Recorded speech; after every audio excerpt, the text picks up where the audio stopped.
Class 11 chapter number 20 geometric progression RD. Sharma exercise 20.5 का कुछ हम एक्सरसाइज स्टार्ट करने से पहले क्या करेंगे, टॉपिक कर लेते हैं। तो हमारा टॉपिक है प्रॉपर्टीज ऑफ जीपी।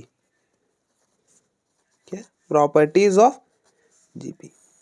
तो 6-7 प्रॉपर्टीज है कुछ, वो पहले डिस्कस कर लेते हैं, उसके बाद हम फिर एक्सरसाइज पर आ जाएंगे। तो पहली property if each term of a GP if each term of a GP be multiplied or divided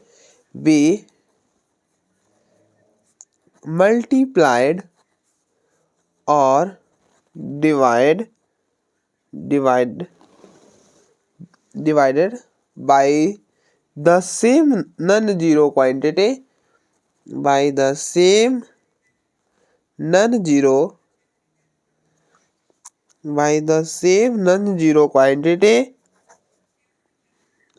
the resultant sequence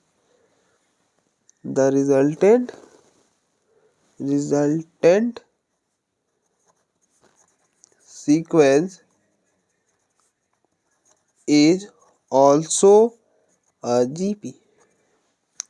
क्या बोल रहा है कि if each term of a GP, अगर कोई जो सीक्वेंस है, अगर कोई सीक्वेंस है जो कि जीपी में है, अगर आप उसको किसी भी एक फिक्स नॉन जीरो क्वांटिटी से मल्टीप्लाई और डिवाइड करोगे तो कोई फर्क नहीं पड़ता, वो फिर भी जीपी में रहेगा। जैसे हम एग्जांपल लेते हैं, जैसे 3, 6, 9, 12, 15, 18 एंड अप टू 100। आप ध्यान से देखो, ये जो सीक्वेंस है वो जीपी में है।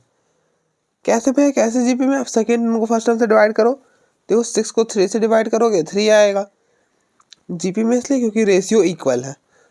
फिर थर्ड को सेकेंड से करोगे 9 डिवाइड बाई 6 3 आएगा। 12 को 9 से डिवाइड करोगे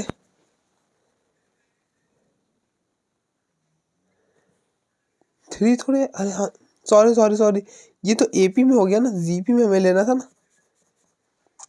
तो अगर हम जीपी में ले तो 2, 4, 8, 16, 32, 64 and up to so on, ये जो सीक्वेंस होगा ना वो जीपी में होगा। आप चेक कर लो, 6 को 3 से डिवाइड करो तो 2 आएगा। ठीक है, मैं भी क्या कर रहा था, ये तो 3/2 आना था ना, सॉरी फॉर दैट। अब आप करो, देखो सेकेंड टर्म को फर्स्ट टर्म से करो, 4 डिवाइड बाई 2 2 हो जाएगा।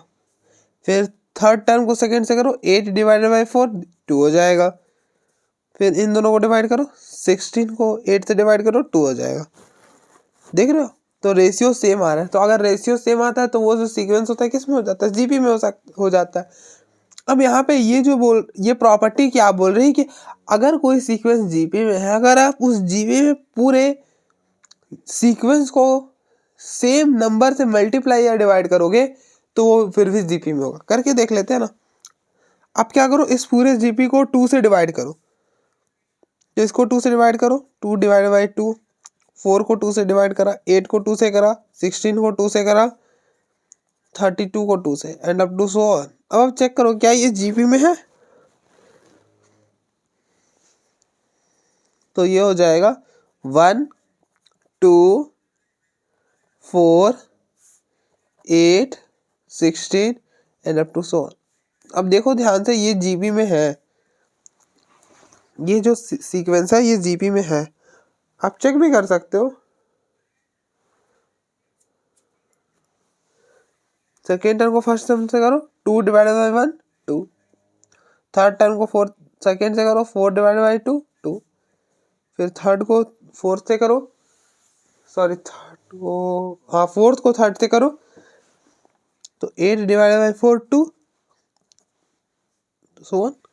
रेशियो सेम आ रहा, तो ये जो सीक्वेंस है वो जीपी में है। तो आपने देखा, हमने किसी एक फिक्स क्वांटिटी से डिवाइड करा, फिर भी ये सीक्वेंस किस में है, जीपी में है। ठीक है। तो इसी तरह से आप चेक कर सकते हो कि आप मल्टीप्लाई करोगे तो भी वो जो सीक्वेंस है वो जीपी में ही रहेगा। ठीक। नेक्स्ट प्रॉपर्टी, सेकेंड प्रॉपर्टी है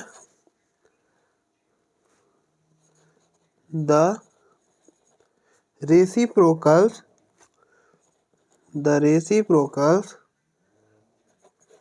of the terms of a given GP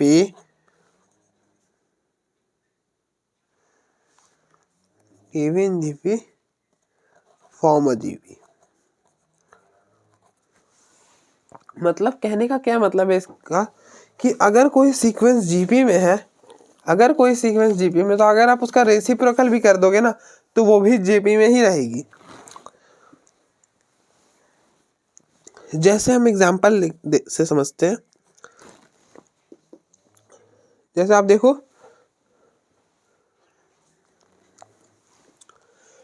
आप ध्यान से देखो 2, 4, 8, 16, 32, ये क्या है, ये सारे जीपी में ही है।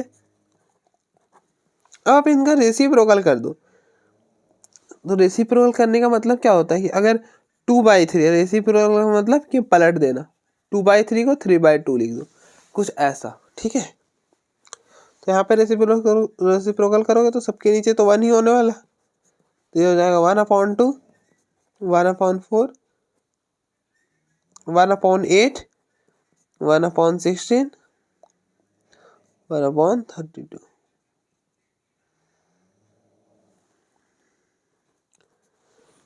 आप चेक कर लो, देखो ये भी जीपी में है। सेकेंड टर्म को फर्स्ट टर्म से डिवाइड करो, 1/4 डिवाइडेड बाई 1/2, 4 से 2 कैंसिल हो जाएगा तो 1/2। थर्ड टर्म को सेकेंड से करो तो 1/8 डिवाइडेड बाई 1 माइनस 1/4, तो हो जाएगा 1/8 अपॉन में ये हो जाएगा 4 माइनस 1, 3 अपॉन में 8, तो 8 से कैंसिल।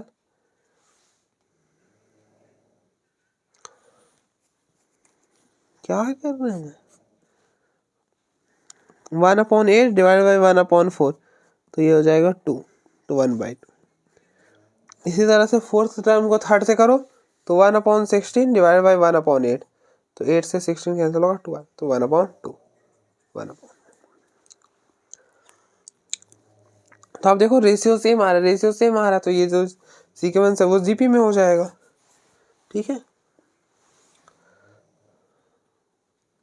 तो अभी तक हमने 2 प्रॉपर्टी कर ली है।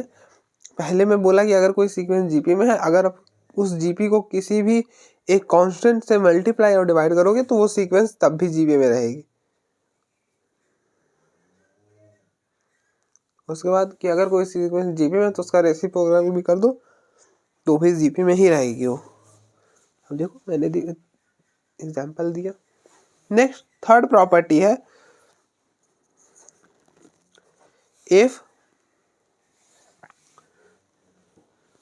if each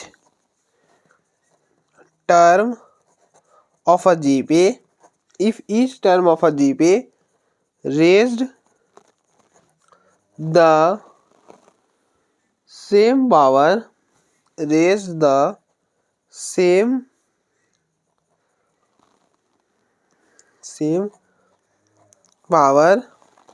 then resulting sequence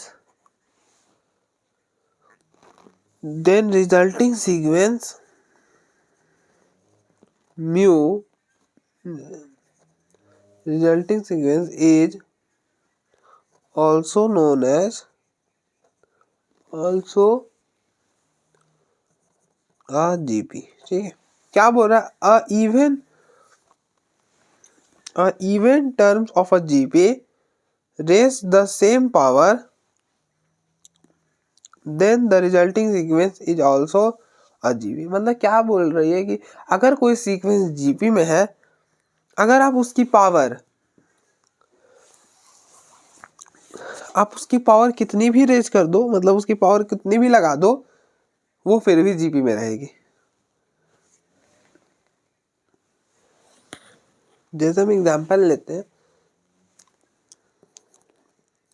यही एग्जांपल है। अब देखो 1/2, 1/4, 1/8, 1/16, 1/32। ये क्या है, एक जीपी में है। आप क्या करो, मैंने ये वाली प्रॉपर्टी क्या बोलती है, अगर कोई सीक्वेंस जीपी में, अगर आप इस जीपी के हर टर्म के कुछ भी पावर कर दो, कुछ भी नहीं मतलब सारे टर्म की सेम पावर ही करनी है, लेकिन आप इस कोई भी अगर सीक्वेंस जीपी आप इसकी पावर कुछ भी कर दो, ये फिर भी जीपी ही रहेगी। जैसे अगर मैं क्या करता हूँ, सारे टर्म्स का स्क्वायर कर देता हूँ, तो ये हो जाएगा 1/2 का स्क्वायर, 1/4 का स्क्वायर, 1/8 का स्क्वायर, 1/16 का square, and up to so on. अब आप चेक करो क्या ये जीपी में है भी कि नहीं है।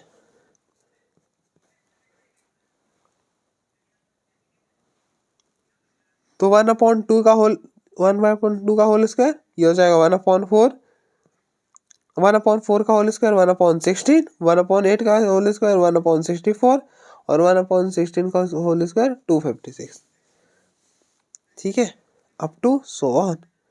तो आप ध्यान से देखो, ये भी जीपी बन रही है।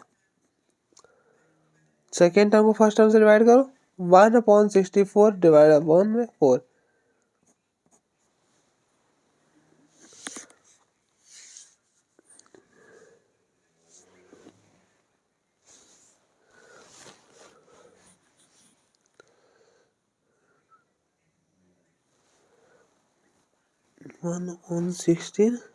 सेकेंड टर्म को फर्स्ट टर्म से डिवाइड करो, 1/16 डिवाइड बाई 1/4, तो ये हो जाएगा 12, तो ये हो जाएगा 1/12। इसी तरह से 164 को अब थर्ड टर्म को सेकेंड टर्म से डिवाइड करो, 1/64 divided by 1/16।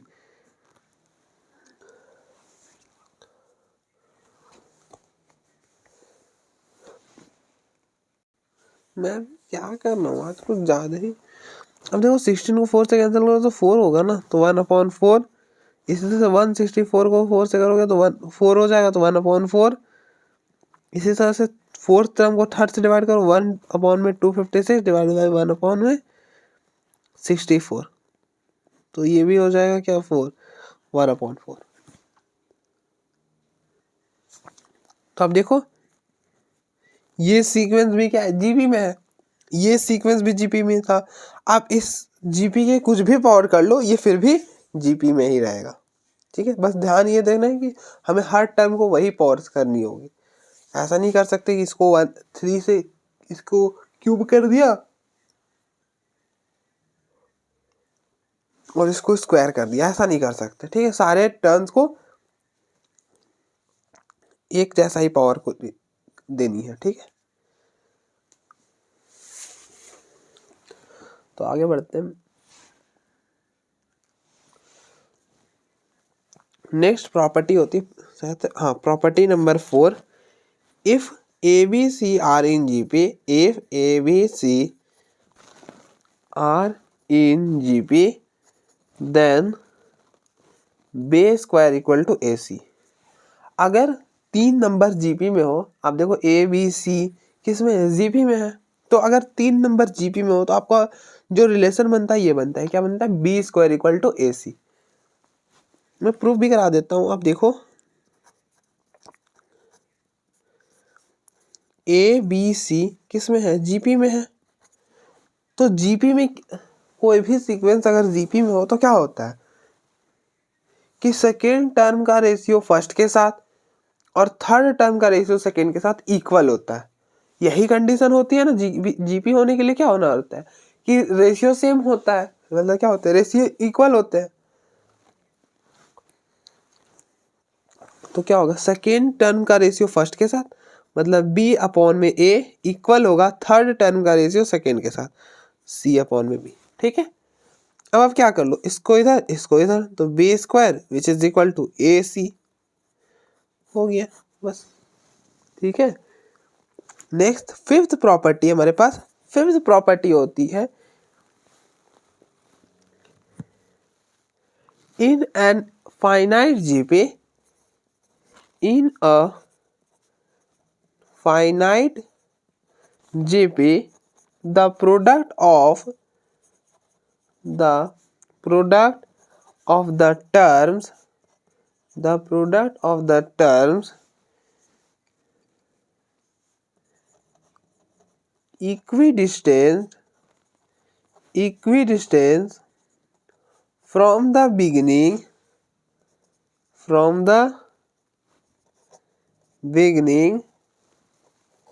and the end are equal. क्या बोल रहा है ये property? In an finite GP the product of the term equidistance from the beginning and the end are equal. मतलब ये क्या कहता है? दैट इज कि A1 into a n which is equal to A2 AN-1 A which is equal to A3 into AN-2 and up to so on which is equal to, ठीक है, and so on. ठीक है, तो कुछ ऐसा होता है कि क्या होता है कि अगर कोई सीक्वेंस जीपी में है ना, तो equi distance from the beginning and the and, वो जो प्रोडक्ट होता है वो इक्वल होता है.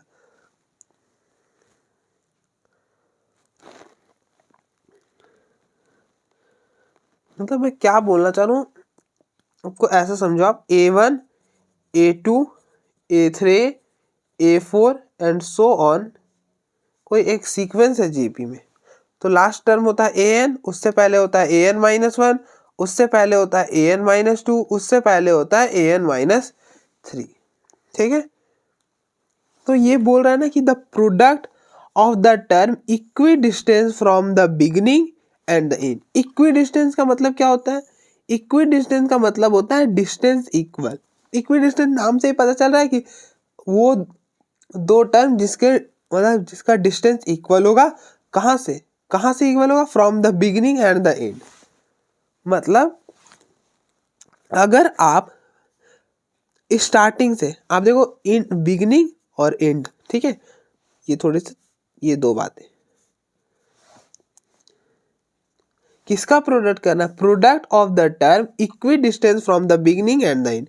अगर आप इक्वी डिस्टेंस से पहला टर्म ले रहे हो इनटू, अब आप एंड से भी पहला टर्म, तो एंड से सबसे पहला टर्म क्या? AN. तो इन दोनों का प्रोडक्ट आप पढ़ लो आराम से. The product of the term equidistance from the beginning and the end are equal. कि मतलब प्रोडक्ट करना है, वो कौन से टर्म्स का प्रोडक्ट करना है? जिसका डिस्टेंस इक्वल हो बिगिनिंग और एंड से. जिसके डिस्टेंस, मतलब जो डिस्टेंस हो इक्वल हो बिगिनिंग और एंड से.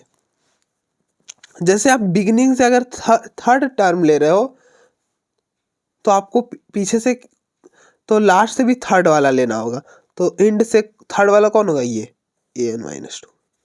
ठीक है, मैं एक और करके दिखाता हूँ. अगर आप स्टार्टिंग से सेकेंड टर्म ले रहे हो, तो आपको एंड से भी क्या लेना होगा? Second term, that is AN-1. अगर आप स्टार्टिंग से फोर्थ टर्म ले रहे हो, दैट इज A4, तो आपको एंड से भी फोर्थ टर्म लेना होगा, AN-3. अगर आप ऐसा प्रोडक्ट करोगे ना, मतलब अगर कुछ इस तरह का प्रोडक्ट करोगे, तो वो इक्वल होने वाला है हमारे पास. ठीक है, और हमें कैसे पता चलेगा भाई कि इक्वल होगा कि नहीं होगा? तो इसका एक ट्रिक भी आप याद रख सकते हो. आप देखो इन दोनों के सफिक्स का सम क्या आ रहा है? N+1. इन दोनों के सफिक्स का सम आप देखो N+1 आ रहा है, N-2 + 3 N+1. इन दोनों के सफिक्स का सम देखो N+1. इन दोनों के सफिक्स का सम देखो N+1. ठीक है, अगर सफिक्स का सम N+1 आ रहा है ना, तो वो जो चीज़ है वो हमारे पास, वो प्रोडक्ट कांस्टेंट होने वाला है. ठीक है, और ये किसी एक कांस्टेंट के इक्वल होता है. ठीक है, तो आई होप आपको ये समझ आया होगा ये प्रॉपर्टी. अब देखो एक एग्जाम्पल भी देखो, फिर ही हम आगे बढ़ेंगे. तो एग्जाम्पल हम ले लेते हैं 1, 1/2, 1/4, 1/8, 1/16 RN/GP. ये जो सीक्वेंस है GP है. आपको प्रोडक्ट कैसे करना है? कौन से दो टर्म्स का प्रोडक्ट करना है? स्टार्टिंग और एंड से डिस्टेंस सेम होना चाहिए, वैसे दो टर्म्स का प्रोडक्ट. तो अगर आप स्टार्टिंग से पहला टर्म और एंड से भी पहला टर्म, दैट इज इन दोनों का प्रोडक्ट करो. देखो इन दोनों का 1 × 1/16 क्या आ रहा है 1/16। फिर कौन से दो का प्रोडक्ट करोगे तो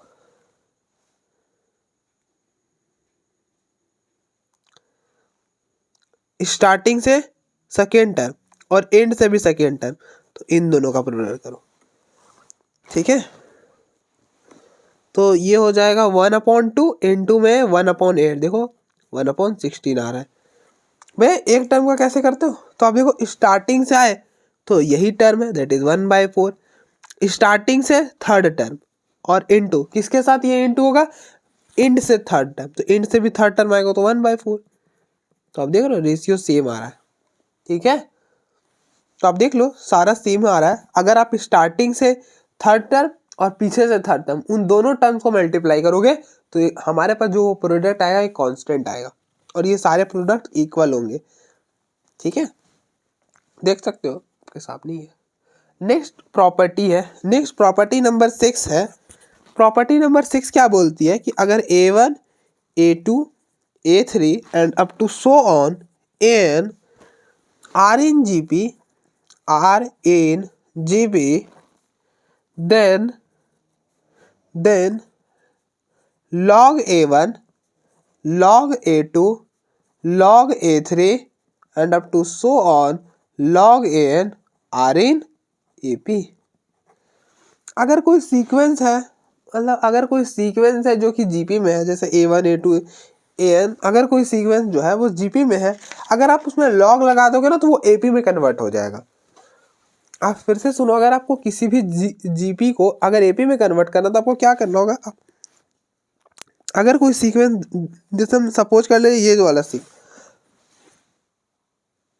ये वाला सीक्वेंस किस में है, जीपी में, अगर आप इसके सारे टर्म्स के साथ लॉग लगा दोगे ना तो ये एपी में कन्वर्ट हो जाएगा।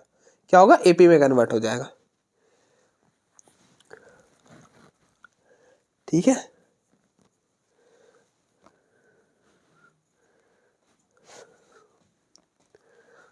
ये बोलते हैं प्रॉपर्टी कि अगर A1 A2 A3 and up to so on AN कोई सीक्वेंस है, तो अगर आप इसके हर टर्म्स के साथ लॉग लगा दो, लॉग A1 लॉग A2, अगर ये जो सीक्वेंस अगर जीपी में अगर आप इसके हर टर्म के साथ लॉग लगाओगे ना, log A3 and up to so on log AN, तो ये वाला जो नया वाला जो सीक्वेंस है ये एपी में कन्वर्ट हो जाएगा। ठीक है, एग्जाम्पल से आपको दिखाता हूँ मैं। जैसे हम एग्जाम्पल ले लेते हैं 2 4 8 16 32 and up to so on. आपको पता है ये जीपी में होती है, ये तो जीपी में होता है। 4 को 2 से डिवाइड करो 2 आएगा, 8 को 4 से डिवाइड करो 2 आएगा, 16 को 8 से डिवाइड करोगे 2 आएगा, 32 को 16 से करोगे 2 आएगा। तो ये जो सीक्वेंस है वो जीपी में है। अब इसके सारे टर्म्स के साथ लॉग लगा दो, log 2 log 4 log 8 log 16 log 32 and up to so on. ये जो सीक्वेंस आया है ना ये एपी में हो चुका है। आपको चेक करना है तो चेक भी कर सकते हो। अब आप जैसे देखो, हम इसका मतलब प्रूफ या जो भी मतलब, अब देखो ये कैसे है एपी में, मैं आपको दिखाता हूँ। log 2 log 4 को हम क्या लिख सकते हैं, log 4 को, अब देखो 4 को हम 2 का स्क्वायर लिख सकते हैं ना, 4 को हम 2 का स्क्वायर लिख सकते हैं। और आपने प्रॉपर्टी पढ़ा है कि log m raise to power n, ये इसको आप लिख सकते हो n log m। log m raise to power n को आप लिख सकते हो n log m, तो हम इसको लिख सकते हैं ना 2 log 2, तो इसको लिख दो, 4 को लिख दो 2 log 2।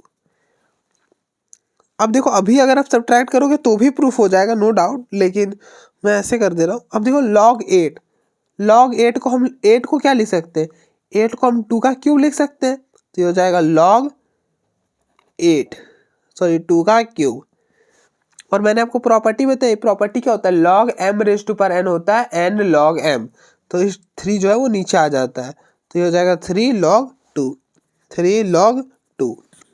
इसी तरह से आप log 16 को लिख सकते हो, 16 को क्या लिख सकते हो, 2 की पावर 4 लिख सकते हो।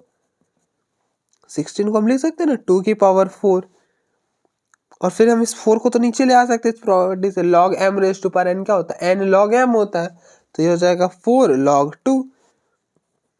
इसी तरह से आप इसको चेक कर लेना, इसको 5 log 2 लिख सकते हैं। अब आप देखो इन दोनों का डिफरेंस करोगे log 2 आएगा, इन दोनों का डिफरेंस करो log 2 आएगा, इन दोनों का डिफरेंस करो log 2 आएगा, इन दोनों का डिफरेंस करो log 2 आएगा। तो ये जो सीक्वेंस है वो AP में हो जाएगा। ठीक है, सेकेंड टर्म को फर्स्ट टर्म से माइनस करोगे, थर्ड टर्म को सेकेंड से माइनस करोगे तो log 2 आएगा। इससे तो सब करके देखना log 2 ही आएगा। ठीक है, तो ये जो सीक्वेंस है वो AP में कन्वर्ट हो जाएगी। अगर कोई सीक्वेंस GP में है, अगर आप उसके हर टर्म्स के साथ लॉग लगाओगे तो क्या हो जाएगा, वो AP में कन्वर्ट हो जाएगा। तो हमने टोटल कितनी प्रॉपर्टीज पढ़ी है, 6 प्रॉपर्टीज पढ़ी है। मैं आपको एक जल्दी से रिकॉल करा देता हूँ। ठीक है, पहली प्रॉपर्टी बोलती थी कि आप अगर कोई सीक्वेंस GP में है, अगर आप उस सीक्वेंस में अगर कोई सीक्वेंस GP में है, अगर आप उस पूरे सीक्वेंस को किसी भी एक फिक्स नंबर से मल्टीप्लाई और डिवाइड कर दो, वो GP में रहेगी। मतलब आप मल्टीप्लाई और डिवाइड करोगे, रिजल्टेंट सीक्वेंस GP में रहेगी।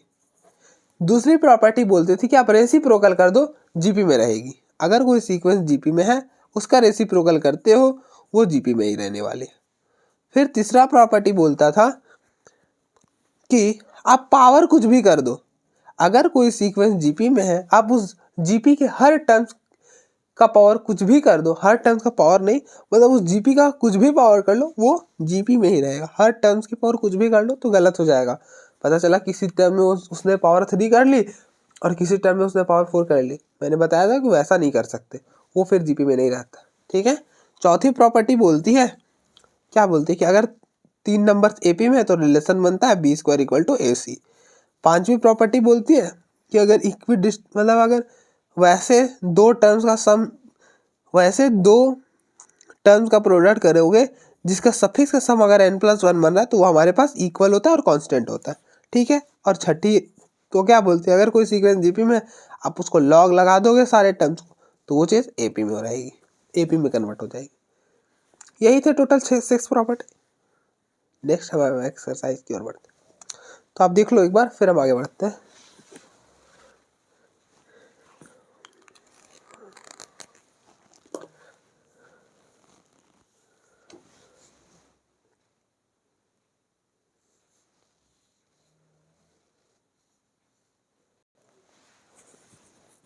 तो एक्सरसाइज 20.5 का क्वेश्चन नंबर 1 है, if A, B, C are in JP prove that log A, log B, log C are in AP।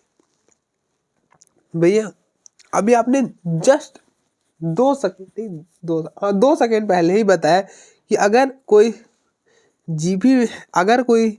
Sequence GP में आप इसके हर टर्म के साथ लॉग लगा दो तो वो जो था वो AP में कन्वर्ट हो जाता है। तो यहाँ पे ये नहीं कहा गया क्वेश्चन में कि आप चेक करो, ये तो बोला है हाँ AP में ही होता है। अगर ABC GP में है तो ये AP में होता है, ऐसा प्रूफ करना है, ये चेक नहीं करना। अगर चेक करना होता तब हम प्रॉपर्टी लगाते। ठीक है, तो आपको जनरल प्रूफ करना पड़ेगा। ठीक है, तो आप देखो ABC आर इन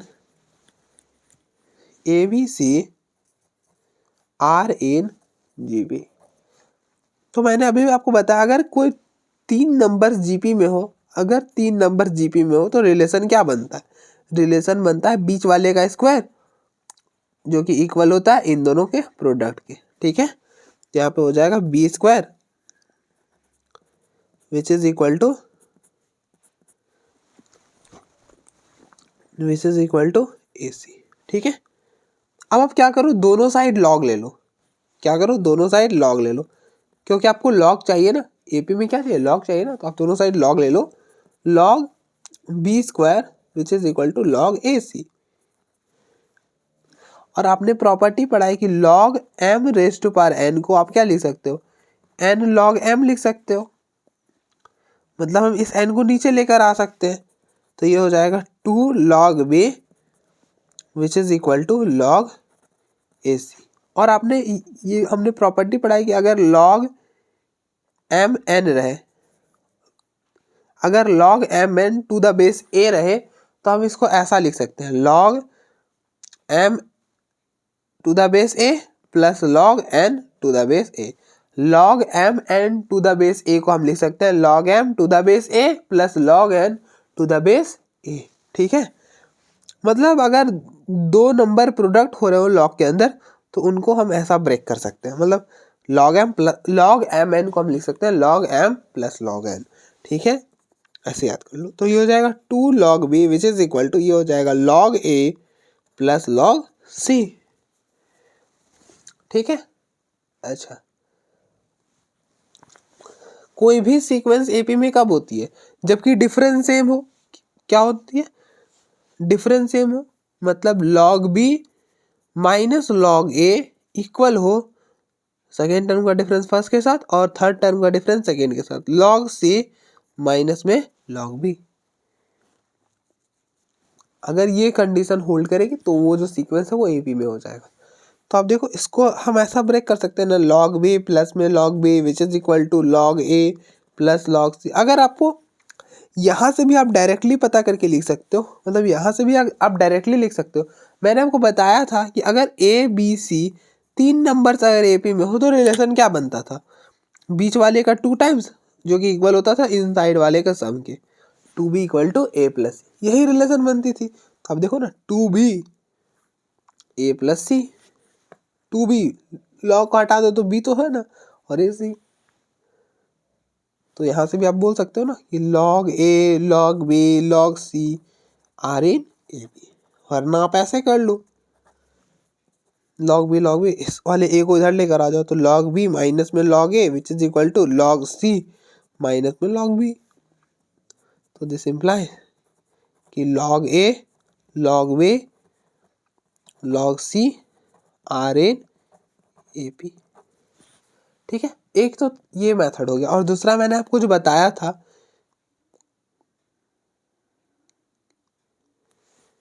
कि log a कि यहाँ से आप चलो log a log b log c, ये m2 है, r इन ए पी, ये चीज ए पी में होगा इफ अगर सेकेंड टर्म का डिफरेंस फर्स्ट के साथ और थर्ड टर्म का डिफरेंस सेकेंड के साथ इक्वल हो जाए, मतलब दैट इज इफ अगर आप इधर लेके आओगे तो 2 log b which is equal to log a plus में log c।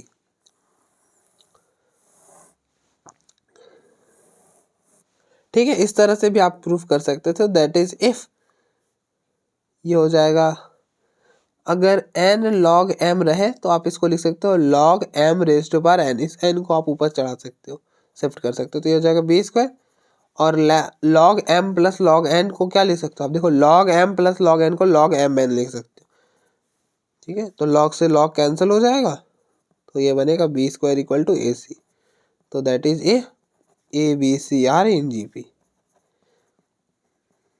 तो अब देखो log a log b log c A P में होगा कब, जब ए बी सी जी पी में होगा। तो ए बी सी तो हमें दिया हुआ है कि जी पी में, तो मतलब वो भी ए पी में।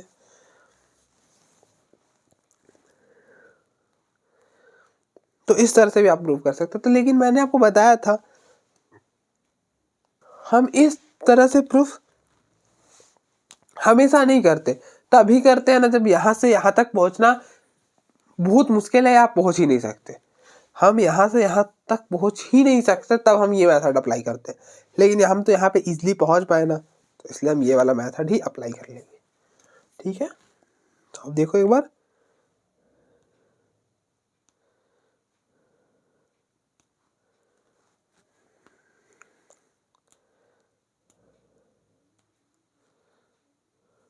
फिर हम आगे बढ़ते हैं।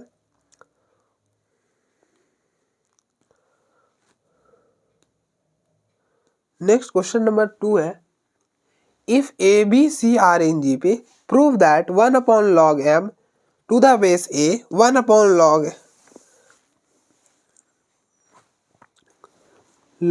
m to the base b 1 upon log m to the base c, हमें ये प्रूफ करना है।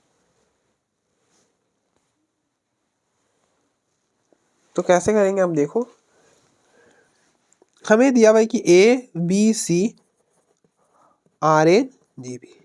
तो मैंने अभी आपको बताया अगर ए बी सी जी पी में हो तो रिलेशन क्या बनता है, B square equal to A C. अगर तीन नंबर जी पी में हो तो रिलेशन बनता है B square equal to A C. तो यहाँ पे भी यही बनेगा B square equal to AC। आप क्या करो, सारे साइड लॉग ले लो, मतलब दोनों साइड लॉग ले लो, तो log b square which is equal to log AC, और बेस में आप m रख लो। अब देखो यहाँ पे आपको m दिख रहा है ना, तो ABC तो हो गया लेकिन m तो नहीं हुआ, तो आप बेस में m रख लो। यहाँ पे आप लिख सकते हो taking log both side with the base m, with base m, ठीक है, ऐसा लिख लो यहाँ पर। अब आप इस 2 को नीचे ले आओ, क्योंकि आपने प्रॉपर्टी पढ़ी ना कि log m raise to power n to the base a को आप लिख सकते हो, n को नीचे ले सकते हो n log m to the base a। तो इस 2 को नीचे लाओगे तो 2 log b to the base m which is equal to, और log m n to the base a को हम ऐसा ब्रेक कर सकते हैं log m to the base a plus log n to the base a।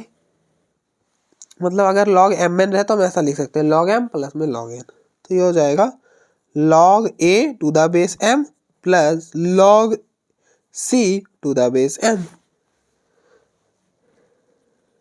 ठीक है।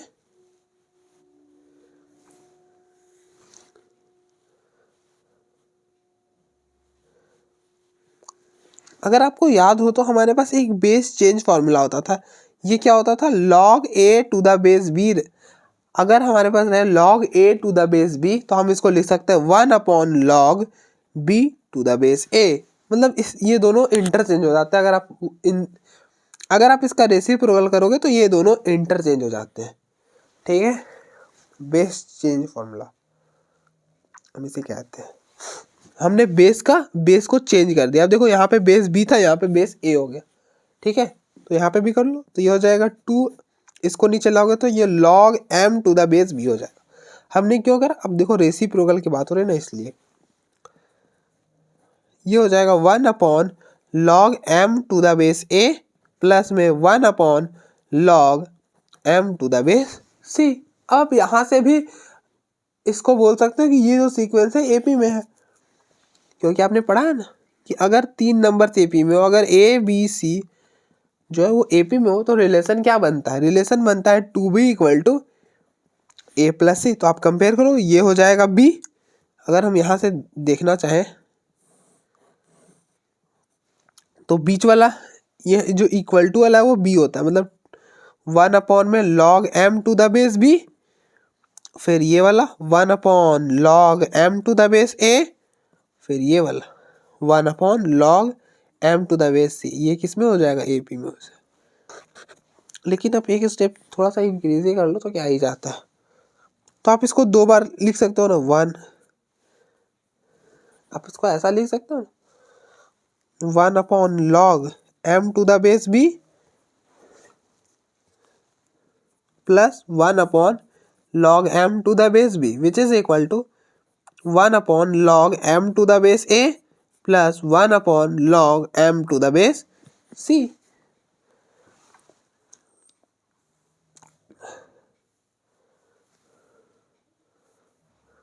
अगर हमको प्रूफ करना है कि कोई भी सीक्वेंस AP में, तो कोई भी सीक्वेंस AP में कब होता है, जब डिफरेंस सेम हो, मतलब सेकेंड टर्म का डिफरेंस फर्स्ट के साथ, मतलब ये फर्स्ट के साथ इक्वल हो थर्ड का डिफरेंस सेकेंड के साथ,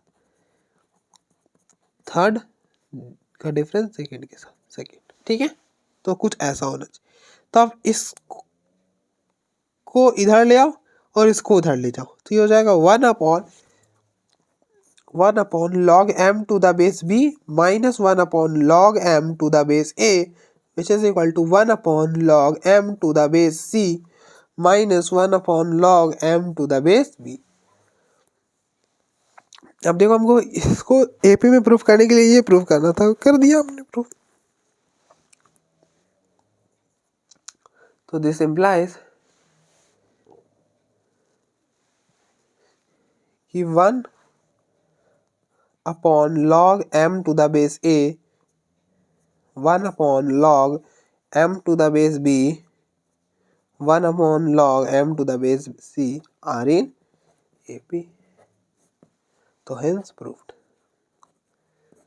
तो आप देख लो एक बार, फिर हम आगे बढ़ते हैं।